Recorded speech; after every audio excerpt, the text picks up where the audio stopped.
Oh, hey. All right. Right here at the kayak.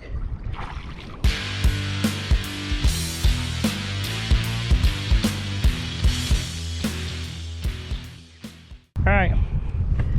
Round two, trying to find fish for this kayak charity event. We are down in near Evansville, Indiana, a place called Bluegrass. It's like a wildlife area. I've been on this. This is the loon pond. Is what it's a pit. That's what it's called. I've been here once before. I came down here once during the fall on a day much like today, where it was crazy wind. The storm was getting ready to come in. Water's up a little higher than it was, but I'm over a pit that goes about 60 feet deep, and right now I'm on the outside edge of it in these flats, and I'm hoping to find some fish stacked up in these shallows around these stick-ups. But we'll see what happens. I have one 19-inch fish.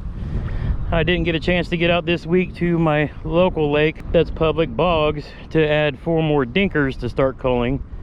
But I figured I had a day like today where I could get a few hours in and come up and maybe have a shot at catching a big or two. I came down today to the American Legacy Fishing Company that I didn't even know was here in southern Indiana, but they sell, I'll say, the higher end quality rods and reels, the Shimano's, Daiwas, Lew's. They've got Dobbins rods, St. Croix, Shimano and G. Loomis rods. Lots of bait selection. But one of the great things that they do is they trade in rods and reels. So if you've got some rods that you're not using anymore, that you might want to trade in and upgrade towards something nice and new, they'll do that. I decided that my 3 St. Croix Yak Bassin rods and my St. Croix Rip and Chatter, I'd gotten, you know, plenty of time with them, and I wanted to try something else. So now I have a collection of Dobbins rods that we're going to be putting to the test, because I picked one up for a jig skipping rod and absolutely loved it.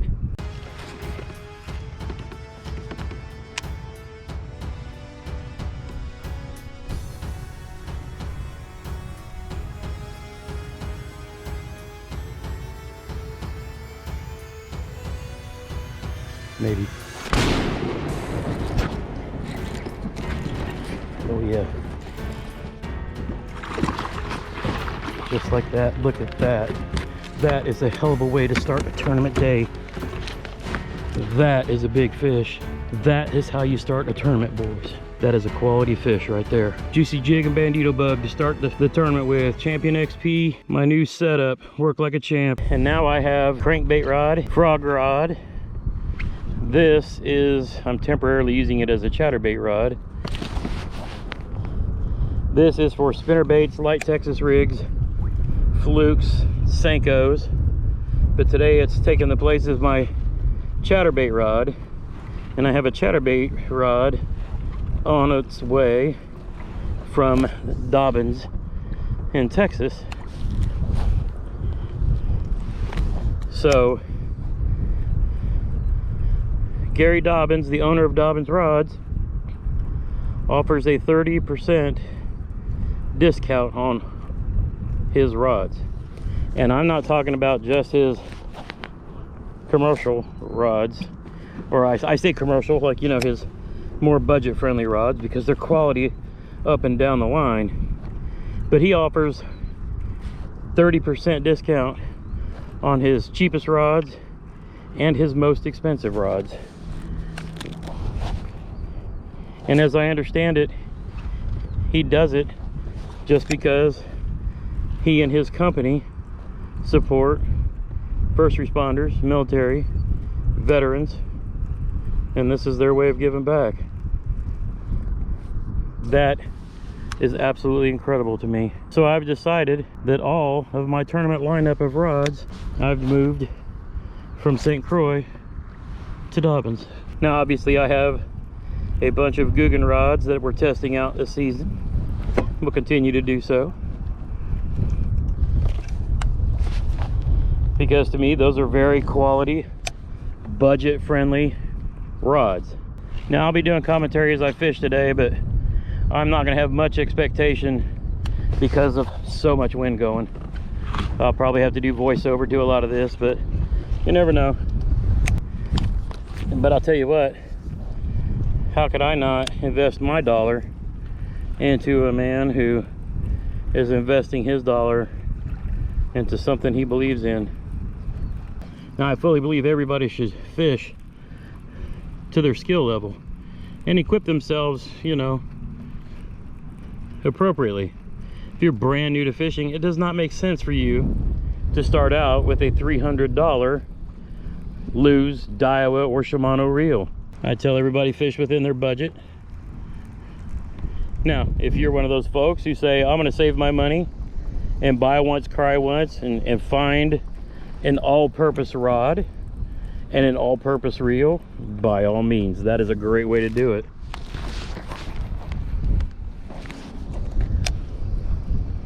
I was kind of fishing around and talking to a guy. He and I were kind of fishing this little area. He was describing the kind of pit that's around, and then there's like a hump in here somewhere. Yep, and we're on it. We just went up to 8 feet deep instead of 14 from 59. But I think he caught a 5-pounder while I was sitting here with him talking to him. I had a couple of bites. I just could not get into a fish that day. But we'll see if we get lucky. Why is it every time I come here it's gonna rain? Look at that, 80 degrees, sunshine. And that's probably the rain. Not over there. Not over there. Right there. Coming right at me. Of course. Never been one much for throwing crankbaits, but hey, I bought a rod and a reel and some 6-cent crankbaits. Let's throw them. Rods from Dobbins. All right, this is one of the 6 cents. I think it's a Crush 100X or something. I don't know. I have to learn crankbait names and numbers. Not my forte. I get the feeling this one floats back up if I stop reeling. So probably every time I stop to readjust my tension knob, it's floating back up this way.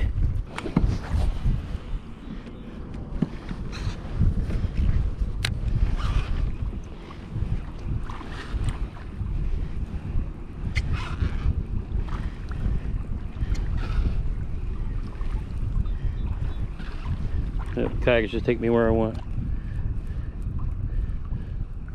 That's a good looking color in the water though.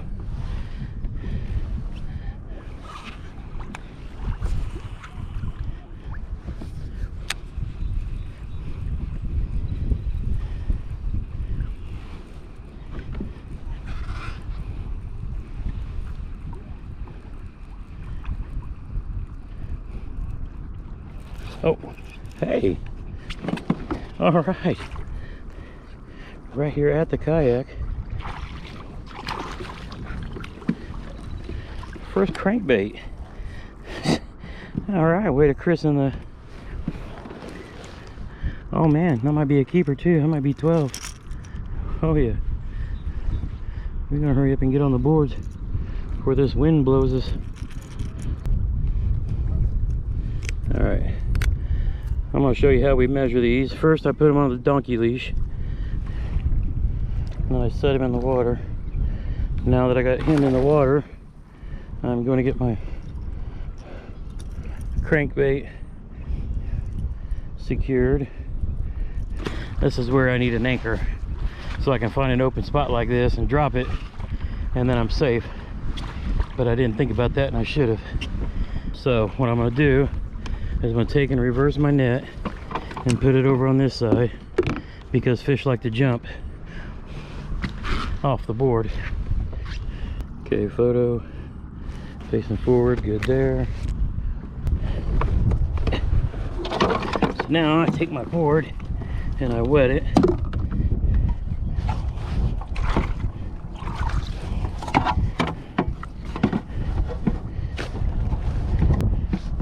Get my identifier in the thing. Like that. Now I got my camera ready. Now I need to hurry. Bring you back up. Now for fish to count for us, they have to be 12 inches, so that's what's going to be first. So I'm going to get in this initial read. Yep, he's over 12. His mouth has to be shut. There we go, mouth shut.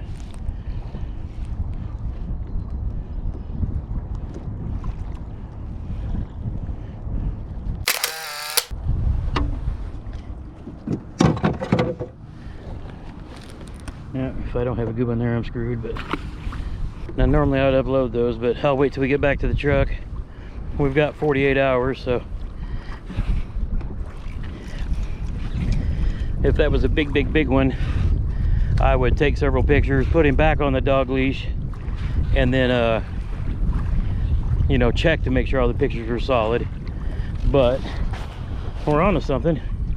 We came after that crankbait, so that was really cool. We'll keep working this little hump here. So that should give us 2 on the board. Granted, we came for pigs, but hey, right now we're just trying to get fish on the board. This is my first throwing of a 6th Sense crush, 100X I think it is. I actually got some advice from the guys who catch the big fish down here, and they told me different, you know, sizes and types. So I think I got, you'll have to forgive me because I'm still new to the 6th Sense thing, some 50X's, some 100X's maybe. I think that's just a matter, they both are like 2 to 5 feet diving crankbaits, but I think they're different styles, so maybe different width of wiggle. But I'm still watching for bait fish activity, hoping to see some bass chasing some shad up on this flat. So if we can get this down there, maybe we can latch into another one. Yeah, I can feel my crankbait ticking off the grass down there. Oh, here's that hump right here. It's like right in front of me. So let's go straight out and come straight back.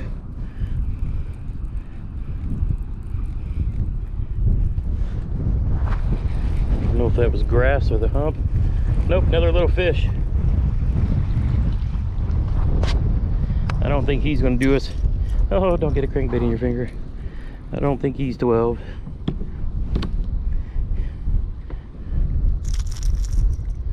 Nope. But hey, thanks for playing. Debo Dink. Got to tribute one to Debo every time. Debo's Fishing. Love his channel. Let's get him to 100,000 subscribers. He has well earned it. That dude grinds, puts out great videos. He doesn't just make videos to make videos. Every one of his videos is worth watching. He takes his time. He always has a subject. He always has something to talk about. But he does a lot of work and works full time and raises kids. That is not easy.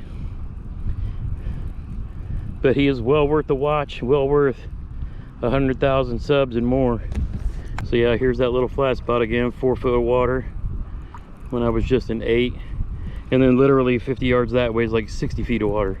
Still tuning my tension knob and my magnets for the conditions with the wind.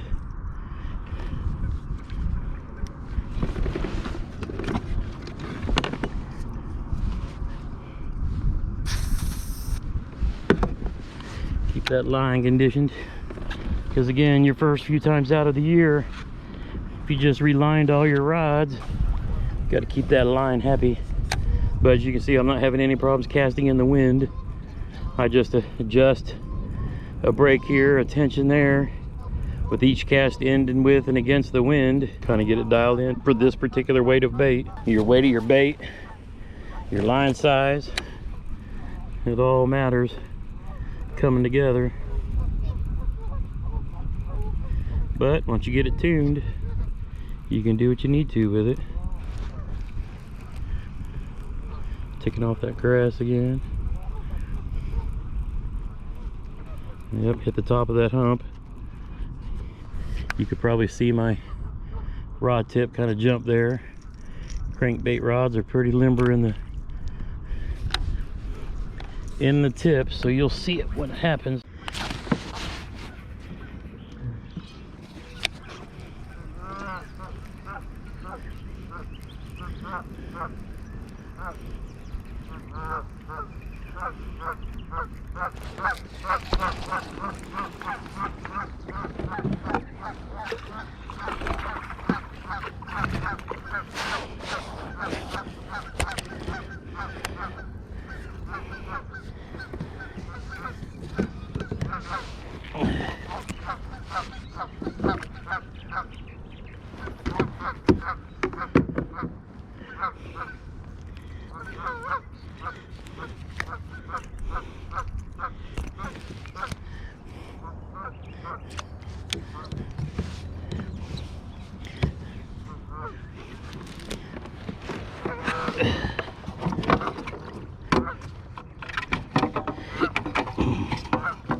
Now you're 12. Shoot.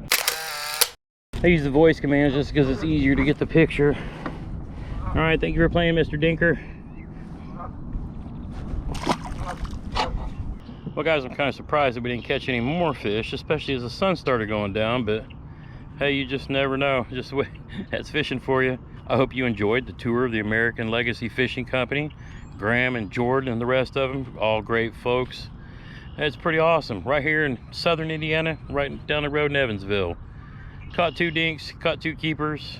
Didn't catch on to the big fish. But I guess I can't say I'm surprised because I don't see a single tournament kayaker out here on the body of water that I'm on.